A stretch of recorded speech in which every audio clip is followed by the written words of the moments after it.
Hey guys, we have yet another case review today, and we're reviewing the new Lian Mini version 2. It's a slightly updated case from a few years ago, and they've reworked a few things. It's a little bit bigger. It's surprisingly cheap.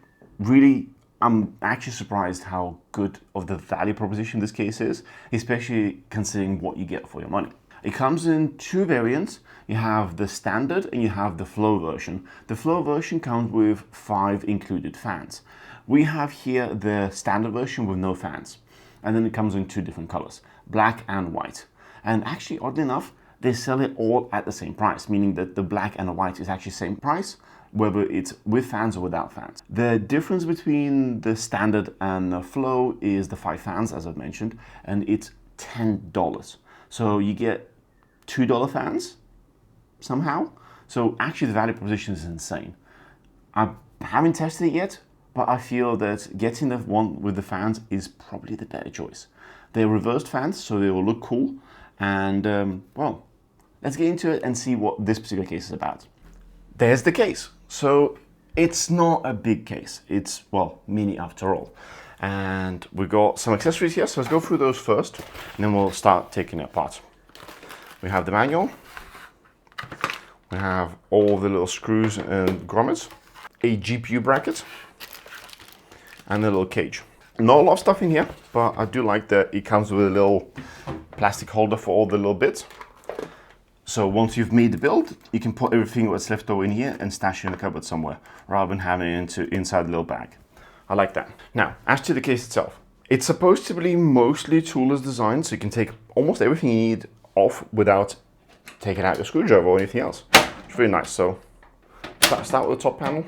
The top panel has a nice little mesh inside. The side panel, what you'll see straight away, they've designed in such a way that if you took the peels off, there is no framing or anything else.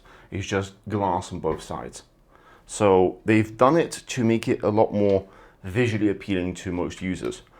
So they went visual aesthetics first, and hopefully the performance will be good as well. And we'll talk a bit about that in a bit. There you go. So it just pops out to the side, and you can just lift it after that. Also pops out.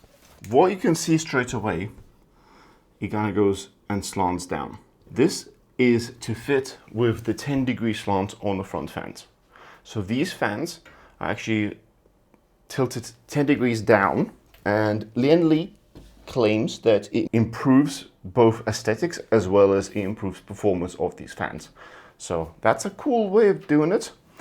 What you also find with that is there is no feet.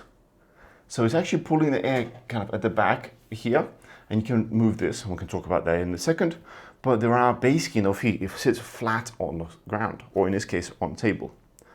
It's a bit unusual in a case design like this, but look, if you have this on a table, that actually looks much nicer when it just goes all the way down than if you have it on the feet. So I do prefer this. Let's open up the rest of it. One of my immediate observations is not a single cable, not a single anything here is in black. It's all white, or it's using silver screws. And that is a very, very clean design. Even the little Velcros, you can see on top, are in white. So it's very clean. If you lift it like this, so it's empty now with no glass panels, if you lift it, it's very noticeably disbalanced to the back side. Obviously that's where the back panel is as well, so I'll take that off. And again, we have mesh here. It doesn't seem to be removable though. Yeah, the mesh is not removable, so you have to take off the whole panel to clean it. The top mesh is also fixed, so you have to remove it to wash it and clean it. On the other hand, the bottom mesh is removable. You can just pull it out from the back, like so. Let's talk through this design. Just like the previous generation, it does have some adjustability. So one of the things that it has is it can support back to front motherboards. It can support all 3 standard types of motherboards as well. So the ATX, MATX, and ITX. With MATX and ITX, you can actually adjust the screws and move them slightly down in order to support a slightly thicker radiator and fan combo, which is a nice option. With the version which comes with fans, you would have 5 pre-installed fans, and they'll be installed. 3 of them will be at the bottom and 2 would be on the side. So there will be intake fans from bottom and front. This case is really designed to have intake side, bottom, and top and back to be as an exhaust. That's probably the best design, and that's what they recommend in their guides as well. So if you were to build a fully set up system, that's how you should go with.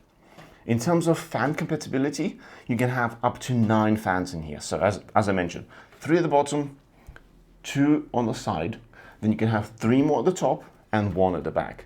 And that would be 9 120mm fans. Alternatively, rather than having 320mm fans at the top, you can actually install 240 or a 280mm radiator. Again, for that, you probably need to drop down the motherboard slightly in order to support that extra size. So ATX motherboard, 280mm radiator is quite unlikely in this case, but unless you have something very thin, but then what's the point? You might as well go 360 and cover the whole case. In terms of standoffs, I do like that the middle standoff has a little protrusion, so you can actually mount the motherboard within the case in the vertical orientation and just kind of adjust it from there. As you can see here, you also got a GPU bracket, so this is an anti-sag bracket, and you can adjust it back and forth, and you can actually move it slightly further out if you really needed to. But they actually come with an additional bracket. So in this case, mechanically speaking, you can have a horizontal or vertical mount for the graphics card. And for the vertical mount, you actually have this bracket here that goes in between and works as another anti-sag bracket, whatever you want to put it for your graphics card. It's a nice little touch, and it's a very different approach than most manufacturers. Also, the bottom bracket, as well as the top brackets, come out, so you can actually install your fans separately. For the top, you might want to install your actual radiator and fans. For the bottom, just for your fans. Just makes it a bit easier to set everything up and put it back in. Especially nowadays, a lot of people are using unifans or more fans that have interconnects within them, so you only have one cable anyway. It's easier to install it all, put it in, and then push the cables across. The other nice thing about cabling here is you have this massive grommet spot down below, and through that you can push your cables to the back for your graphics card. So you basically have plenty of space here to just pull them in, even if you already made your build. Now let's get to the back. Again, everything is white or silver. Here we have all our existing cables. We have these cages. The cages are designed for 2.5 or 3.5 inch drives, so you can install either one of them. The one thing to consider is they've also designed it in such a way that you can stash your cables inside. You basically just need to open it up, and whatever cables you have, all you do is essentially just stash them inside. So once you've got them from the front, you just kind of go and stash them in there, and you can kind of tighten it up so they don't just fall out. So it's, I don't know. I personally, when I make builds, I just stuff them in the back and forget about them, but you could do that. Generally speaking, I'd say using drive cages for drives is probably the better choice. In terms of the power supply, as you can see here, you can actually mount it above, and that's the dedicated space for it. And because of the way that the bracket is set up, you can actually install a power supply up to 200mm in length. So it's quite a large one, especially for a build of this size. Behind the single screw, we can remove this cover. And this cover itself is good for, first of all, hiding the cables. And secondly, you can actually install 2 more SSDs on here. So these are the 2 dedicated spaces for it. And obviously, you can still go with 2 SSDs or 2 hard drives into these cages. As you can see at the back, we have a bunch of Velcros. So we have a whole stack of them below here. I believe it's a total of 7. So you got 2 at the top, you got 3 more here, and a 4th one down below here, as well as 1 more for the cables down below here. So that's a lot of Velcros. So if you have ridiculous amount of cables from your RGB or fan headers, or you've gone with some elaborate, elaborate hard drive setup, you can hide them pretty well away in here. So this case size-wise supports a cooler of 160mm in height and the graphics card up to 400mm in length. You can basically put in one of the biggest graphics cards you can find on the market in here and be okay with it. But you do have to bear in mind that that's going to be basically taking up the whole of your bottom space. And since you don't have any radiators or fans at the front, that's why you have a bit more space. In terms of radiators, you can install up to 360mm radiator at the top, or the aforementioned 280, and up to 240mm on the side here. Be mindful, depending where you set it up, whether you set it up at the back or the front, it will also depend on your graphics card setup as well. If you install a really thick radiator here, you might not be able to put a really big graphics card, so keep that in mind. One more thing before I get into building this. As you can see right now, the I/O is at the bottom here. This is adjustable, so you can actually remove it from here and move it to the top of the case. We have a hole right here. This really depends on where you put the case. So if you have your case on top of your desk, then you probably are going to have your I/O down below. But if you put this next to your desk, reaching down there is really inconvenient. So you can bring them up and put them up top and put a cover plate up below. Or leave it empty to add extra airflow for the bottom fans. So it depends on your setup. Now let's get into our testing.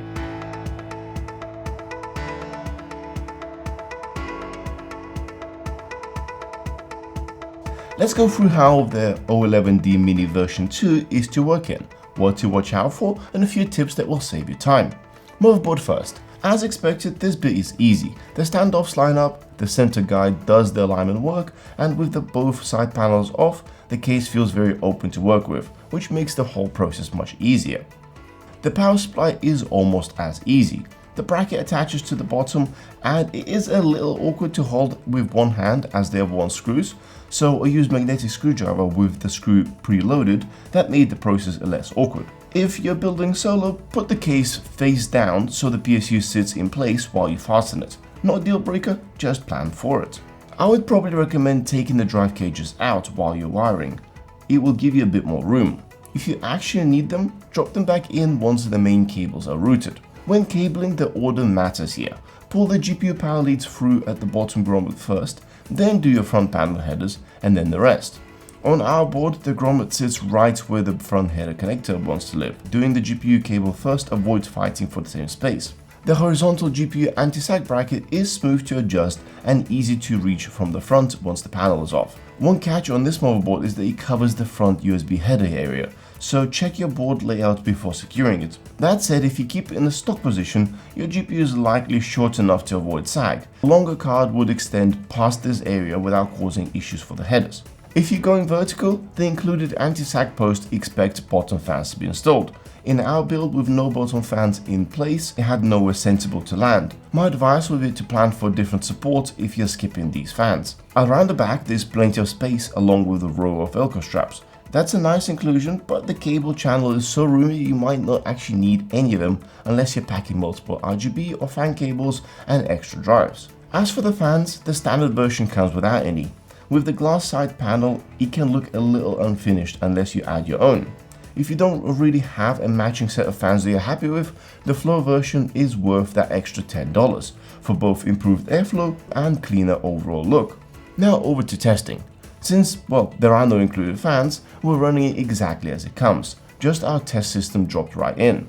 The one upside here is that it stays under 40 dBA, so it's really quiet. The downside, it's also the worst performer in our list, so not exactly ideal. It does make sense though.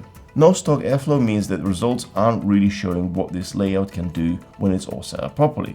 But as it stands, the price to performance ratio for this specific version isn't great. Which brings us to a conclusion. Overall, this is a good smaller sized case with reasonably flexible layout. If you'd like to have that fish tank look, the full glass design delivers here. But unless you already have a set of fans that you're happy with, I can't see a reason to choose this no fan version. Go for the flow instead, it's much better value. Personally, I'd still lean towards the Lian 217 for its performance and overall looks, but that does come down to personal preference.